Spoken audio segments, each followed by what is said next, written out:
Hey everybody, what is going on? I hope you guys are all doing well, and welcome to another tutorial video. In this video, I'm going to be showing you guys how you can castle on chess.com, so let's get right into it. Now, castling is a move in chess which is meant to help you protect your king better, and it is basically just moving your king and blocking it with a rook, and I'll be showing you guys how to do it right now. So first, what we're going to do, I'm just going to show you guys in a classroom game.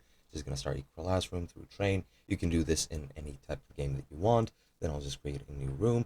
And now, let's say I'm white and the opponent is black. What we want to do is we want to make these two spaces available. So we want to move the bishop and move the knight. So to move the bishop, we're going to start with pawn to e4, then just move the black one, move the knight, the bishop here, then do this, move the knight, and now I'll move this knight as well so that I can demonstrate it twice.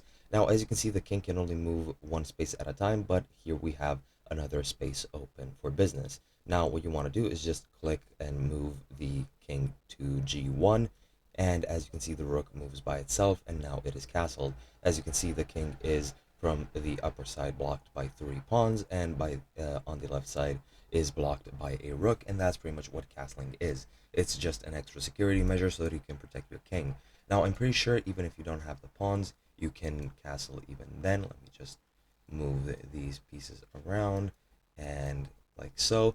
And now if I move this one and if I do this, as you can see, you can still castle even though the pawns aren't there. The only thing that needs to happen is the king and the rook must not have been moved. Otherwise, the castling won't work.